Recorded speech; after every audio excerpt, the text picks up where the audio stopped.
The boardroom view of Victoria Island glittered like a promise Tund Alade no longer believed in. Through the tall glass windows, Lagos shimmered with power. Cars gliding through the Lekki Bridge, skyscrapers flashing billboards that proudly carried his family name. Alade Motors. He sat at the head of the long glass table, the youngest CEO in the company's history. Around him, men in expensive suits argued in numbers, profit margins, market shares, expansion into Ghana. Voices bounced off the walls, each one loud and confident, but none of it reached Tund.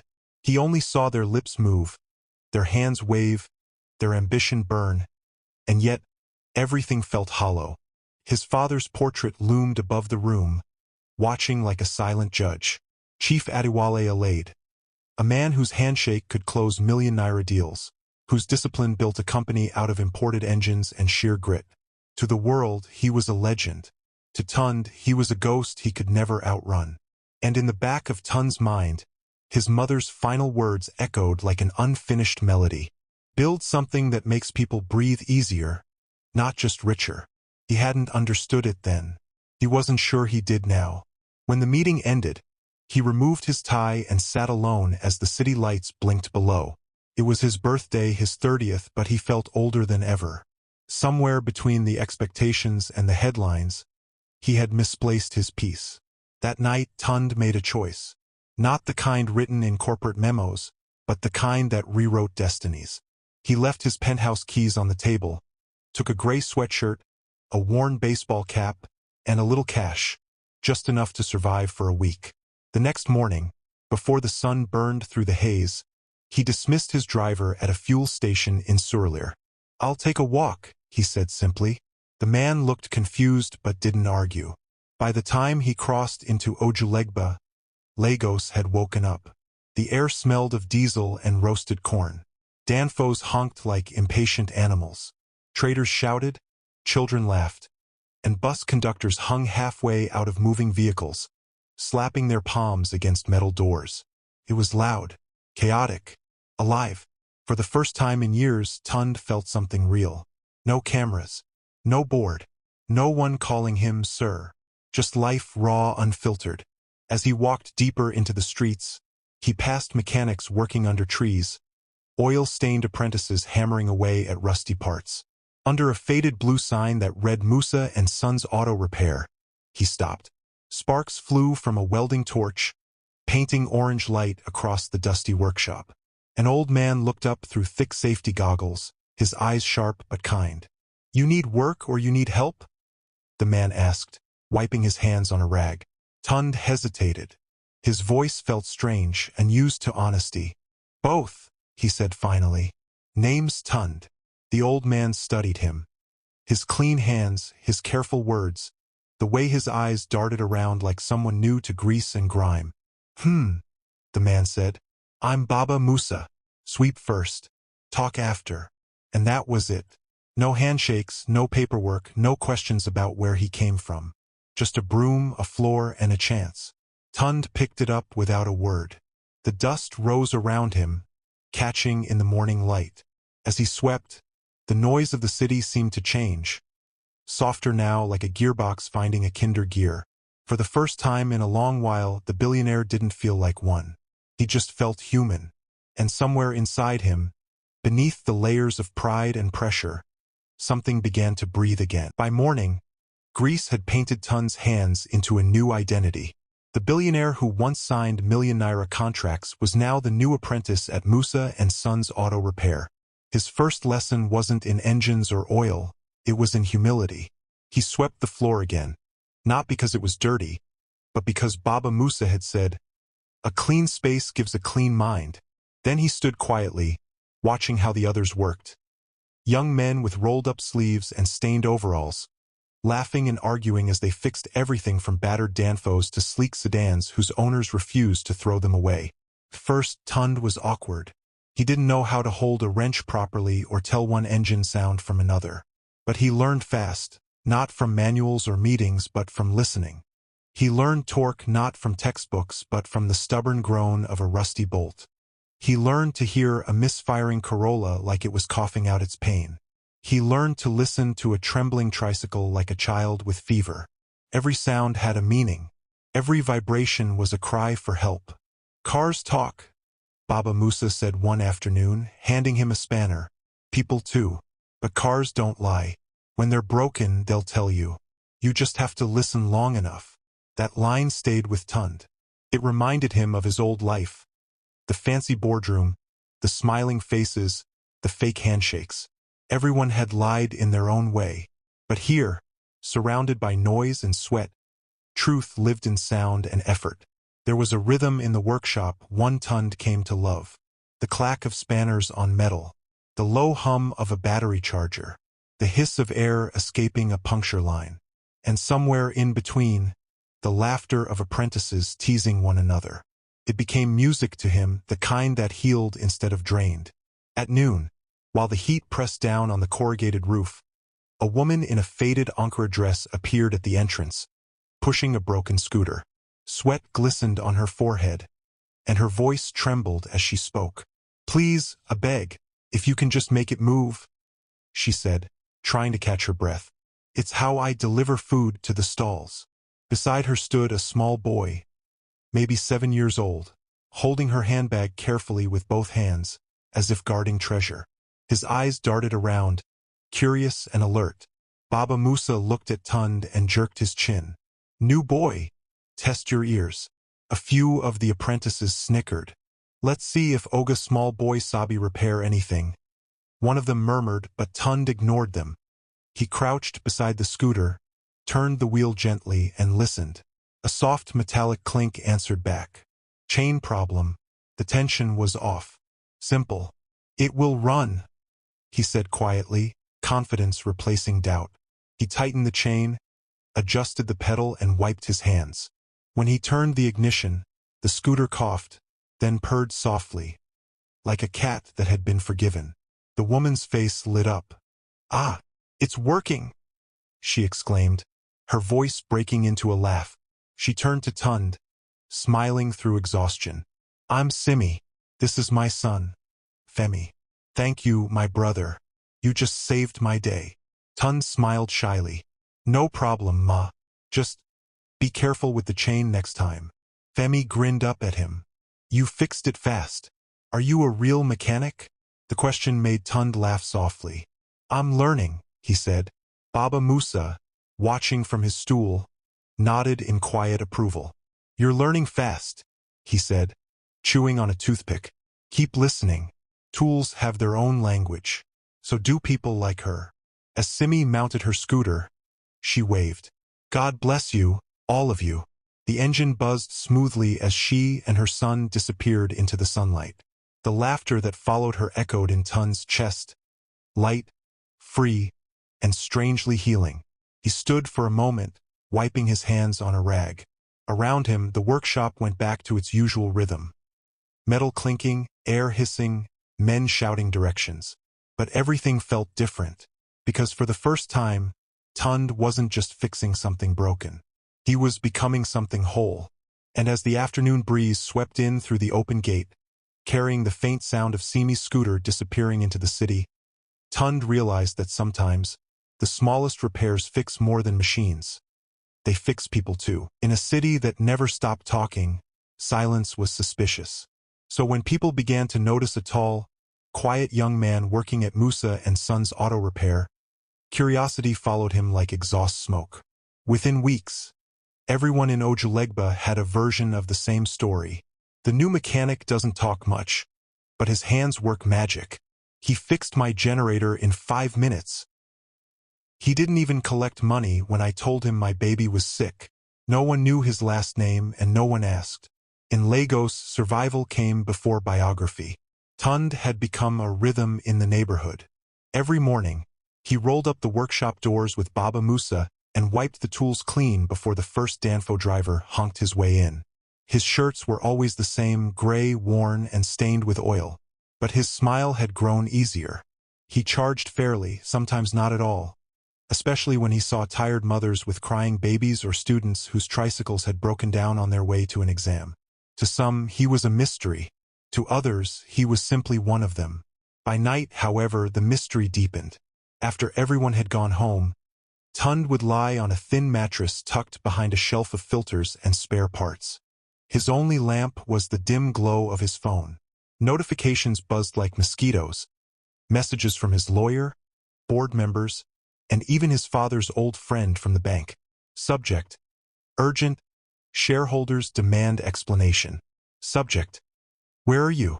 The press is asking questions. He read them quietly, sighed, and turned the phone face down. He wasn't ready to go back. The rain on the corrugated roof began to fall.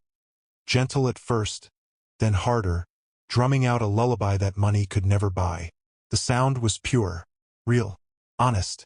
That was his peace. Simi returned often to the workshop, sometimes with puff-puff for the men, other times just to sit and talk while her son Femi played with nuts and bolts.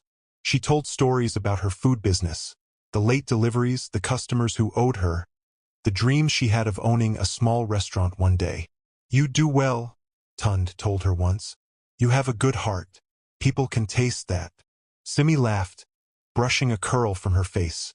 "Ah, my brother, good heart doesn't pay rent, oh. But I thank God. We move." Femi had taken a liking to Tund. Every afternoon after school, he ran to the workshop with his backpack bouncing and his mouth full of questions.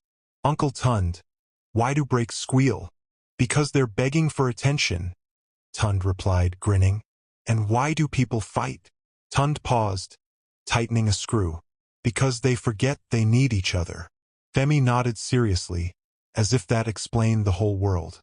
The boys' laughter, Simi's kindness, the workshop's music of hammers and engines. They stitched something soft back into Tund's life. For the first time in years, he wasn't thinking about stock prices or headlines. He was just here, fixing things that could actually be fixed. Then one evening, as the sky turned heavy with clouds, a sleek black SUV rolled slowly past the workshop. It didn't belong there. Its paint was too polished, its windows too dark, and the hum of its engine too smooth for this side of town. The car stopped briefly by the gate. The driver, a man in a crisp suit, lowered his sunglasses. Their eyes met. Tund froze. The man was Colonel Balogun, the chief operating officer of Alade Motors, his father's most trusted advisor and, lately, the most ambitious man in Lagos business. Colonel's eyes flickered with something between shock and calculation. For a moment he looked like he might step out, might call Tund by name. But then, just as quickly, he turned his gaze forward and drove away. The SUV disappeared into the crowd of yellow buses and honking cars. Tund stood still, heart thudding like a misfiring piston. He knew what that look meant. Colonel had recognized him, and soon others would too. That night, rain returned to Lagos. It washed over the tin roofs and gutters, and the workshop glistened under flashes of lightning. By morning, the whispers had started. The heir to Alade Motors has vanished. The company is trembling. The empire is missing its crown prince. Tund said nothing. He just tightened a bolt and wiped his hands. Engines he thought he could fix. Empires? They were noisier and much harder to repair. Trouble, as Lagos knew it, never knocked before entering. It arrived suddenly, loudly, and often with smoke. That afternoon, the workshop was alive with its usual noise. The clang of tools, the smell of burning rubber, the laughter of apprentices teasing one another. The sun glared down, turning metal surfaces hot enough to fry an egg. Then, from the street, came the sound of a danfo, a yellow bus coughing its last breath. It screeched, hissed, and stopped in a violent shudder just outside the gate. The doors flew open, and passengers tumbled out, shouting over one another. "Driver, you want kill us? Na brako. The brake no gree catch. Yezu. My heart still day run." The driver, drenched in sweat, waved his hands wildly. "Brake fluid leak. My people almost died. A beg. Who fit help me?" While the crowd argued and pointed fingers, Tund was already moving. He grabbed a jack and slid under the frame of the smoking bus, ignoring the heat rising from the tar. "Spanner size 14, he shouted. Without a word, Baba Musa passed it to him. They moved like a single machine: clamp, seal, bleed, test. Sweat rolled down their faces, mixing with oil. The apprentices stopped joking. Everyone watched. Even Simi and Femi, who had come to drop off Puff Puff, stood frozen at the gate. "Pump the brake," Tund called. "Done," Baba Musa replied. Again, the bus wheezed like a man on his last breath. Then silence. Tund climbed out, tightened one final bolt, and nodded. "Try it now." The driver pressed the pedal and eased the bus forward. This time it glided and halted neatly at the curb. For a moment, the street was quiet. Then someone clapped. Another joined. Then everyone, passengers, bystanders, hawkers, burst into applause. "God bless Una!" shouted a woman with a baby strapped to her back.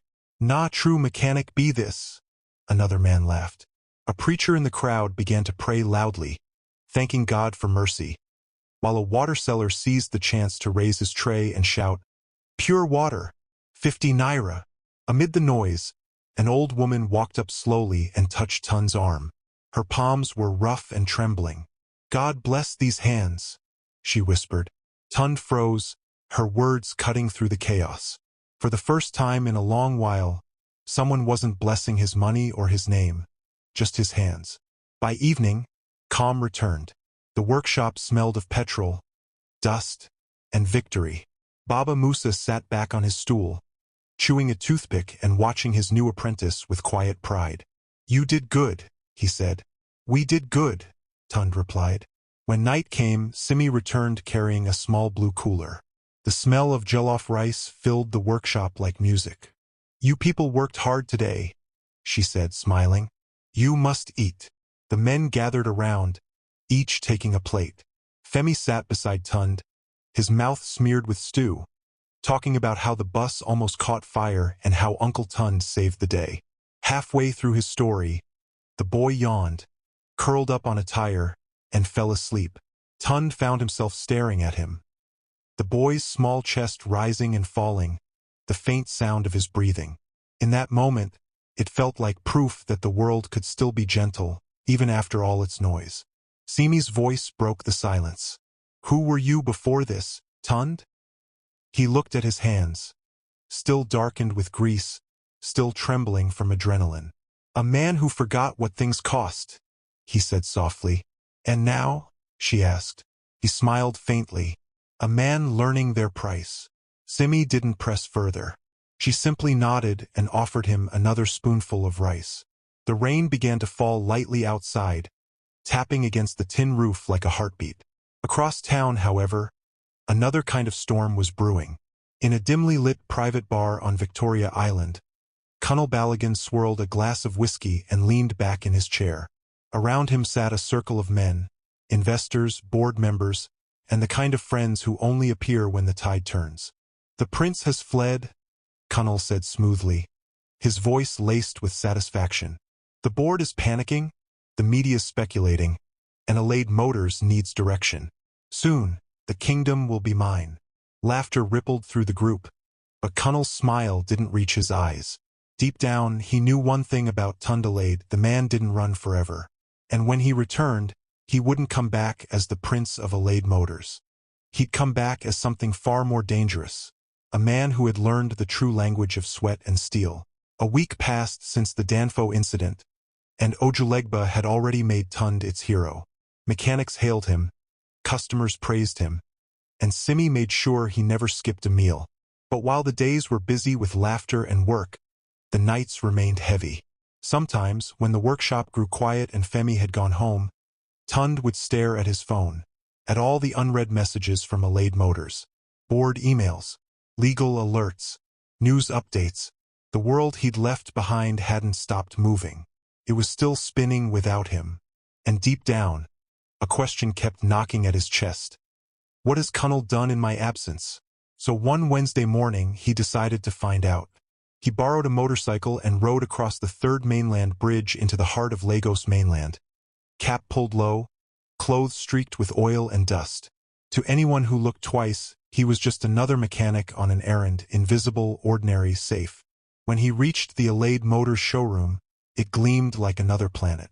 The walls were white, the tiles so shiny he could see his reflection in them. New SUVs lined the floor, Silent, polished beasts wearing price tags that could buy whole streets in Ojulegba. Tund walked between them slowly. The air smelled like perfume and money, too clean, too artificial. He caught his reflection on the side of a black jeep, the faint outline of a man in grease-stained overalls and a cap. The reflection stared back, but it didn't look like him anymore. Not the man he'd become, not the one who could laugh at Femi's jokes or share puff-puff with Simi. This reflection was a ghost of who he used to be, a billionaire pretending not to care. He sighed and turned away. That was when he heard it, a soft sound. Someone was crying. He followed the sound to the corner near the staff lockers. There, a young sales intern sat on a small plastic chair, clutching a brown envelope.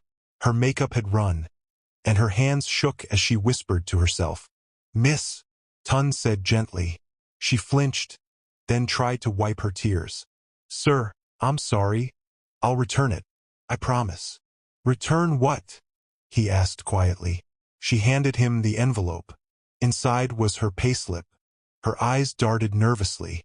"They said I have to pay for my training. They deducted half of my salary. I didn't even know. I just started 3 months ago." Tund's jaw tightened. He recognized that deduction code immediately. Training fee recovery policy. Connell had introduced it during the last financial review. It sounded professional, but in truth, it punished junior staff to make profits look better for investors. "How much did they take?" he asked.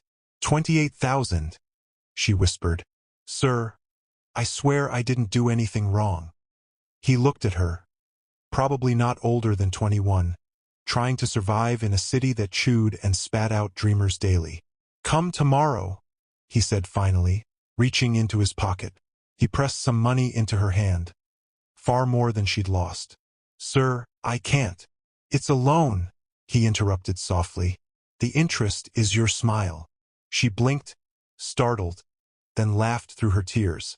It was the kind of laugh that came from gratitude and disbelief mixed together. "Thank you," she whispered. "You don't even know me." Tund smiled faintly. "I didn't need to." As he walked out of the showroom, the air conditioning hit his back like frost. The building he once owned felt colder than any rainy night in Ojulegba. That evening, back at the workshop, he sank onto his thin mattress, exhaustion crawling through his bones. His hands ached, his head throbbed, and guilt settled in his chest like a heavy stone. He had inherited a kingdom of chrome and glass, but the crown had been cutting the wrong people. He pulled out a notepad, smudged with oil, edges torn, and began to write. His fingers trembled, but his heart was steady. At the top he scribbled a name, Wrench and Wings. It was a new dream, a plan for mobile repair vans run by apprentices from poor neighborhoods, boys and girls who deserved more than broken promises. Allied Motors would fund it. Profits would be shared. Scholarships guaranteed. Every van would bear a slogan, "Fixing cars. Fixing futures." He didn't know if he'd ever return to the boardroom. He didn't know if Connell would ever let him. But as the workshop lights dimmed and the rain began again outside, he realized something. For the first time in years, he was building something that made people breathe easier. And maybe, just maybe, his mother's words were finally finding a home. The day had ended like any other. Smells of petrol in the air, hammers echoing through the workshop, and the soft laughter of Simi teasing the apprentices while Femi chased after a loose tire. The orange sun melted slowly behind the rooftops, leaving behind streaks of purple and gold. By nightfall, the street had quieted. Vendors packed their trays. Generators hummed to life. Tund was wiping his hands clean when he heard it. The sharp, terrible sound that split the evening open. A scream. Then another. He dropped the rag instantly. Outside, chaos had already begun. A motorcycle had clipped Simi's small scooter as she tried to make a turn. Both vehicles lay sprawled across the road. The bike's rider limped away, mumbling apologies, but all Tund could see was Simi. On the ground, one arm bent oddly, her face pale beneath the streetlight. Femi stood nearby, frozen in shock, his small hands trembling, his mouth open but no sound coming out. Tund's heart stopped for half a second, then kicked into overdrive. He pushed through the crowd and dropped to his knees beside her. "Simi!" he called. "Hey, look at me." Her eyelids fluttered. "Femi. He's fine. Don't move." Blood streaked down her arm, and her breathing came in shallow bursts. Around them, neighbors were shouting, some calling for help, others filming with their phones. "Everybody back!" Tund shouted, his voice sharp and commanding. "We need space." Baba Musa appeared at his side within seconds, towel in hand, eyes already scanning the wound. "Pressure," he said simply. Tund nodded, tearing his shirt and wrapping it tight around Simi's arm. She winced, gasping in pain. "In and out," he said softly, looking straight into her eyes. "Breathe with me. In and out. That's it. Stay with me." Someone ran to fetch water. Someone else found a clean bedsheet. The workshop lights flickered, casting shadows on faces full of worry. "Ambulance don't come yet?" Baba Musa barked. "Dem say day come from Yaba," someone shouted. "Too far," Tund muttered. "We can't wait." He turned to Baba Musa. "Help me carry her." Together they lifted Simi carefully, step by step, back into the workshop. The air inside smelled of grease and hope. They laid her on a wooden bench near the tools. Baba Musa gave quick instructions while Tund followed, cleaning the wound, tying bandages, checking her pulse. His hands, steady on engines, trembled slightly now. Minutes turned into what felt like hours. Then finally her breathing eased. The bleeding slowed. Her eyelids fluttered open again. "You're okay," Tund said, his voice barely a whisper. She tried to smile. I thought I was gone." "Not while I'm here," he said quietly. When the ambulance finally arrived, the paramedics checked her and confirmed what Tund already knew. She would be fine. Just bruises, a deep cut, and a lot of rest needed. Relief hit him like a wave. As the paramedics left, promising to return in the morning, the street began to calm. Neighbors drifted away, whispering prayers. Baba Musa locked the gate and wiped his brow. Inside, Femi had fallen asleep beside his mother, his head resting on her lap even as she slept. The sight nearly undid Tund. He sat on the floor, back against the work table, staring at them both in the soft flicker of the workshop bulb. His hands, now still, began to shake again, not from exhaustion, but from fear of what could have been. Baba Musa appeared in the doorway, leaning on his cane. He studied Tund for a long moment, the way only an old man could, seeing past what words could hide. "You love them," he said finally. Tund looked up, startled. I don't know what to call it." The old man smiled faintly. "Then call it truth." "Truth? Yes," Baba Musa said, stepping closer. "Truth is what stays when every other name falls off. You don't need to explain it. You just need to protect it." Tund turned back to look at Simi and Femi, the small family that had accepted him without questions, without conditions. He had fixed countless broken things since arriving in Ojulegba, but he realized something quietly that night. They had been fixing him too. Outside, the rain began to fall, slow, deliberate drops hitting the roof like the heartbeat of the city. The night seemed to hold its breath, then exhaled softly, as if even the world itself agreed with Baba Musa. And in that fragile calm, Tund finally understood. Sometimes love doesn't announce itself with grand words. Sometimes it simply stays. The next morning began quietly, too quietly. A gentle breeze swept through Ojulegba, carrying the scent of fried plantain from the roadside and the hum of traffic warming up for the day. Tund was tightening a bolt under a Corolla when the sound reached him.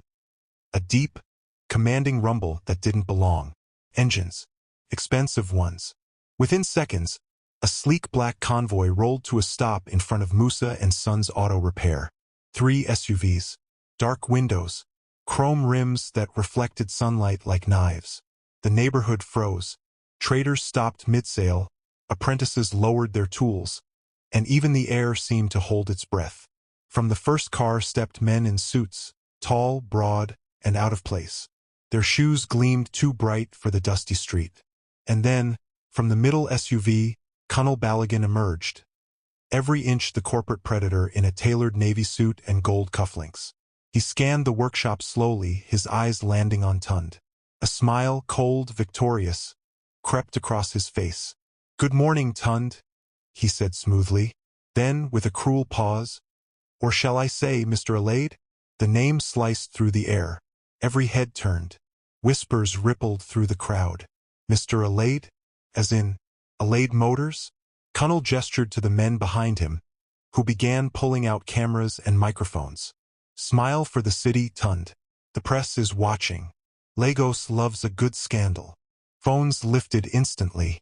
People began recording, murmuring, and pointing.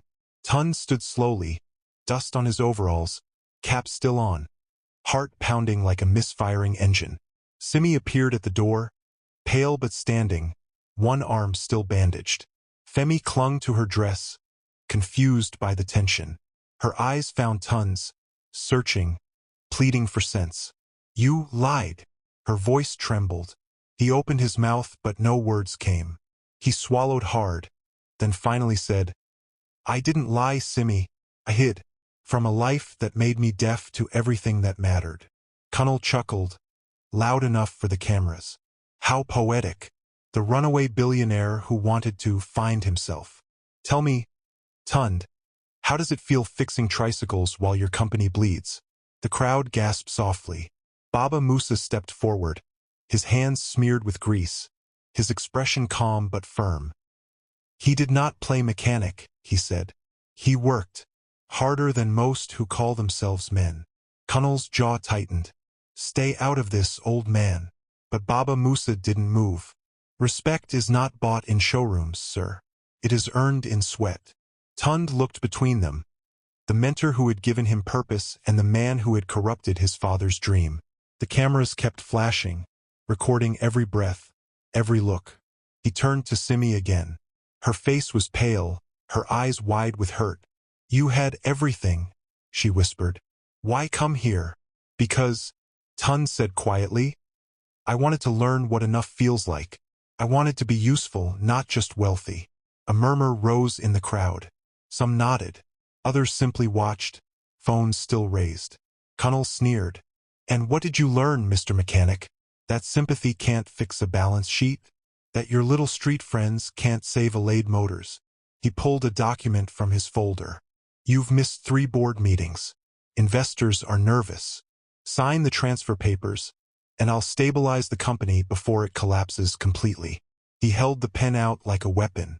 Tund wiped his hands on a rag and met Connell's gaze. "You'll get your meeting," he said calmly, "but not your throne." Connell smirked. "You'll regret that." "I already regret much worse." For a moment, neither man moved. Then Tund took a step closer, voice steady, quiet, but carrying weight. "At noon I'll be there, and I won't come alone." Connell frowned slightly, the confidence flickering in his eyes. "What's that supposed to mean?" Tund looked around, at Baba Musa, at the apprentices, at Simi standing with her arm in a sling, at little Femi gripping her hand. Then he looked past them, toward the crowd of people still recording. "It means," he said, "you've already shown me who the company truly belongs to, the people who build it, fix it, and buy from it. The ones you forgot." Connell turned sharply and strode back to his car, the cameras following. The convoy engines roared back to life, leaving behind a swirl of dust, tension, and whispers. When the noise faded, the street fell silent again. Simi stepped closer, her voice barely above a whisper. "Will you really go back?" Tund nodded. "I have to. It's time to stop hiding." Baba Musa put a hand on his shoulder. "Go and finish what you started. But remember, truth is not loud. It is steady." Tund nodded once more. He looked down at his oil-stained hands, then toward the city skyline in the distance. For the first time since he left his glass office, he wasn't running from it anymore. He was walking toward it, not as a prince returning to his castle, but as a man ready to rebuild it. By morning, the city had already decided what it thought of him. Every newspaper headline screamed his name in bold. "Billionaire heir found in Ojulegbo workshop. From CEO to mechanic. The mystery of Tund Alade." Was it all a stunt? Social media was a storm. Some called him a fraud who'd faked humility for publicity. Others called him a hero, a miracle who'd remembered the poor. Everyone had an opinion and none of them matched. But in Ojulegba, none of that mattered. The street only cared about what was real. And what was real was that the once quiet workshop now buzzed with new life. Customers came from all corners of Lagos, not just to fix their cars but to catch a glimpse of the billionaire who had swept floors and patched tires. Apprentices arrived, nervous but inspired, clutching small bags of tools and dreams. Reporters tried to sneak in, but Baba Musa's glare sent them packing every time. Tund returned at dusk. The street paused as a new convoy pulled up. Not black SUVs this time, but two bright white vans, freshly painted with wrench and wings across the sides. Beneath it, the familiar Alade Motors logo gleamed, joined by a delicate line written in gold, in memory of Mama Bizi Alade. He stood there for a moment, watching the reflection of the fading sun on the van windows. For the first time in a long while, pride didn't feel heavy on his shoulders. Felt right. Inside the workshop, Simi was packing a small bag. Femi sat quietly beside her, swinging his legs. When she saw Tund, she straightened up, trying to smile though her eyes were tired. "I heard about the board meeting," she said softly. "Congratulations, Mr. Alade." The name sounded strange coming from her lips, distant, like it belonged to someone else. "You're leaving?" he asked. Simi nodded. "It's time. You have your company back. You don't need people like us in your world." Tund took a step closer. "My world didn't fit me," he said quietly, "until you and Femi." Her hands froze mid-pack. "Tund, don't." "I mean it," he interrupted gently. "You didn't see a CEO. You saw a man trying to be better. That's something money can't buy." Simi looked down. "Still, I can't live surrounded by cameras and chauffeurs. That's not me." Tund smiled faintly. "Then maybe you should see what is you." He gestured toward the open street, and Simi followed him outside. The two white vans gleamed under the soft streetlight. He opened the back doors of the first one, revealing a spotless interior, rows of organized tools, a bright workbench, and a little corner shelf stacked with children's books and coloring pencils. "This," he said, "is your route. The first official wrench and wings pilot." Simi blinked, unsure she'd heard right. "Mine?" Tund nodded.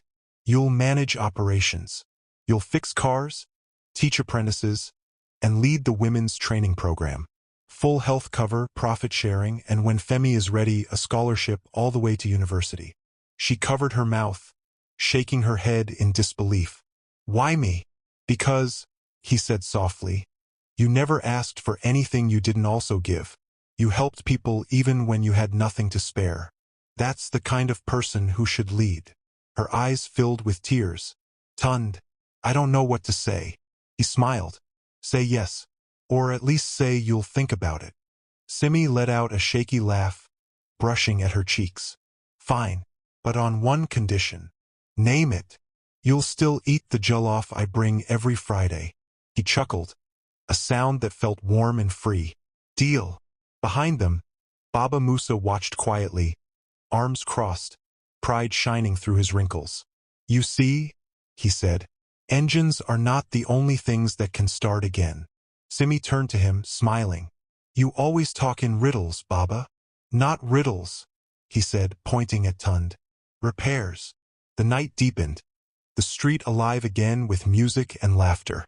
Children ran after the vans, chanting "Wrench and wings, wrench and wings," as if it were a song. Tund leaned against the doorway, watching them. For the first time in his life, he wasn't running from a title or chasing one. He wasn't the billionaire or the mechanic. He was something in between, something whole. Simi started the van, its engine humming like hope itself. Femi leaned out the window, waving. "Uncle Tund, you're coming tomorrow, right?" Tund smiled. "Count on it, champ." As the van rolled away, he whispered under his breath. "Not a prayer, not a promise, just truth. This time we'll build something that breathes. And somewhere above the noisy city, The night wind carried his mother's words back to him, soft, steady, proud.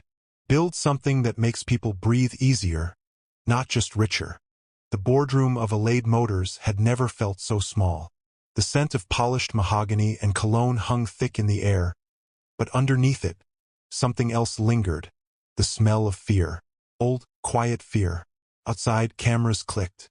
Reporters murmured, hungry for a headline. Runaway billionaire returns. Alade Air faces the board. The world was watching, and Tund knew it. He stepped into the room wearing a clean white shirt and black trousers. No tie, no designer label, no trace of the man who once ruled the space with spreadsheets and silence. Behind him, Baba Musa and two of his apprentices waited by the door, out of respect but also out of purpose. This wasn't just his story anymore. At the long glass table sat men and women who had known him since he was a boy, his father's partners, his godmother, senior investors. But now, they looked at him as though he were a stranger who'd wandered in from another planet. Tund didn't sit. "I owe all of you an apology," he began, his voice calm but firm. "I left without a word. I was angry, lost, maybe even afraid. I went looking for the sound of an honest day." Some of the board members shifted uncomfortably. Others avoided his gaze. Only one person smirked. Colonel Baligan, sitting near the head of the table, his expensive watch gleaming under the light. Tund reached into his folder and spread several sheets across the table. "This is what I found," he said. "A plan called Wrench and Wings." The directors leaned forward, curious. Tund pointed to the first page, sketches of mobile repair vans, staffed by young apprentices from low-income neighborhoods. "These vans will go where regular mechanics can't. They'll fix stalled cars on the road, service school buses, repair ambulances, all under Alade Motors. Profits will be shared with workers. Scholarships will train them. Every city we expand to will have a workshop that gives back." One of the older women frowned. "You want us to give away free services?" Tund shook his head gently. "Not give away. Invest. We'll still earn, but we'll earn trust, too. The kind you can't buy with ads or billboards." He looked around the table, eyes steady. "Alade Motors will no longer just sell cars. We'll keep this city moving safely." Connell chuckled, low and mocking. "We sell to elites, Tund. To people who can afford comfort, not chaos. Your plan feeds the poor. It's charity, not business." The room fell silent. Tund's expression didn't change. "My mother used to say something," he replied softly, "that any business that starves the street will one day find the street at its gates." He paused, letting the words settle. Some of the older directors bowed their heads, remembering his mother's kindness, how she had once brought food for factory workers when the company was still young. "I used to believe profit was the goal," Tund continued, "but I've seen what happens when we chase only that. We lose the people who keep our engines running, literally. The mechanics, the drivers, the everyday Lagosians who trust us. They are Alade Motors' heartbeat." He turned toward the board, his voice gaining strength. "You all have choices. We can keep pretending luxury is the same as legacy. Or we can build something that lasts, something that gives Lagos a reason to believe in us again." Connell leaned back, smirking. "You think this sentimental speech will fix numbers? The company is bleeding cash." Tund smiled faintly. "If you want a balance sheet, look at the cost of neglect. Look at the employees we underpaid, the customers we ignored, the goodwill we lost. That's the real debt." The room fell quiet again. He placed his hand over the papers. "So, I'm asking you, not as your CEO, but as a citizen of this city, to vote. Not for me. For the Lagos you want to live in." For a long, heavy moment nobody moved. The hum of the air conditioner filled the silence. Outside, camera flashes flickered through the frosted glass. Then, slowly, one hand rose. It was Mrs. Ibe, the oldest board member, who had once babysat him when he was small. "I vote yes," she said softly. "It's time this company remembered people, not just profit." Another hand followed. Then another.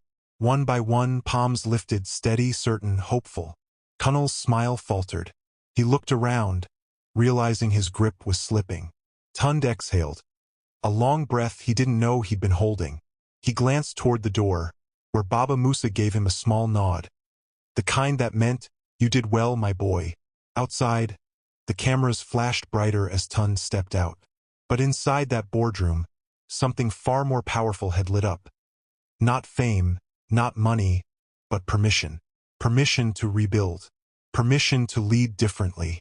Permission to be the man his mother raised him to be. Months passed, and Lagos began to change. Not in its noise or its chaos, but in its heartbeat. The wrench and wings vans had become part of the city's rhythm. They appeared under bridges at dawn, where buses broke down before sunrise. They parked outside markets at noon, helping traders whose tricycles refused to start after long hours.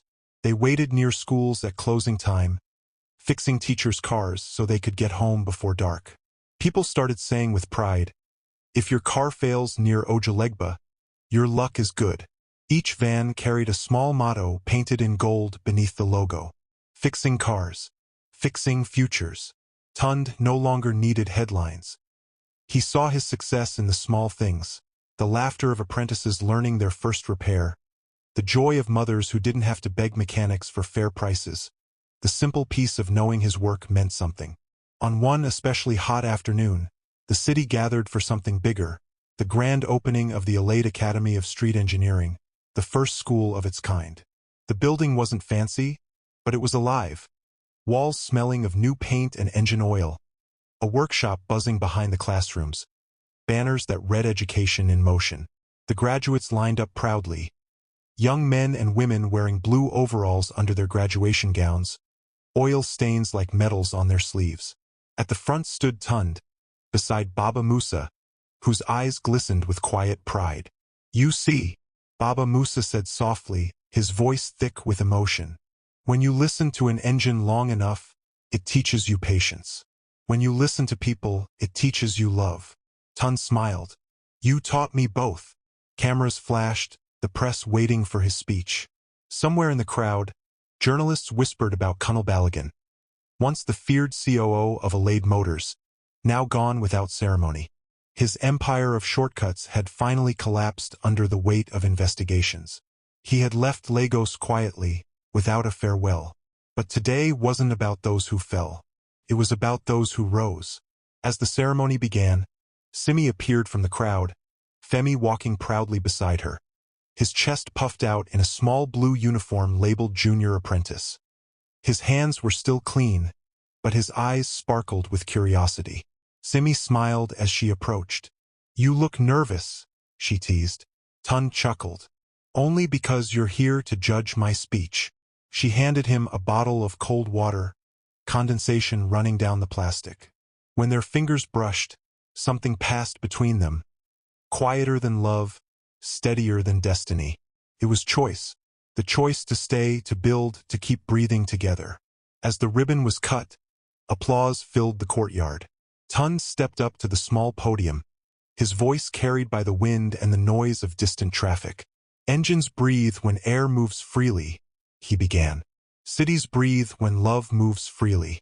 For too long, we thought success was about power or money. But real strength, real progress, is when we fix what breaks and teach what heals." He looked out at the sea of faces. Apprentices, market women, engineers, children, and teachers. "This academy isn't mine," he continued. "It's ours. It belongs to everyone who refused to give up on the idea that Lagos could be kind." The applause rose again, not loud like thunder, but warm like sunlight. Femi tugged at his sleeve. "Uncle Tund." "Yes, champ? Why do engines make noise?" Tund crouched down to his height, smiling. "So we know they're alive. But when the noise is wrong, what do we do?" Femi thought hard. "We listen until it becomes right." "Exactly," Tund said. "And that's how we keep everything running. Engines, people, and even cities." The boy grinned proudly, and Tund ruffled his hair. As the crowd dispersed and evening drew near, Tund walked the familiar road back toward the workshop. The street lights flickered on one by one, and somewhere in the distance, music floated from a bar. A song about hope, maybe, or home. Then the first raindrop fell. He stopped, tilting his head up as the drizzle turned into a soft, clean rain. It washed the dust from his face and the grease from his fingers, leaving behind something lighter. Not just relief, but peace. In the sound of the rain, he could almost hear her. His mother's voice, calm and full of love. Make people breathe easier, Tund. He smiled through the rain, his heart full, his path clear. Around him, Lagos shimmered, noisy, messy, alive, breathing again through the kindness of its own people. The city exhaled, and for the first time in years, so did he.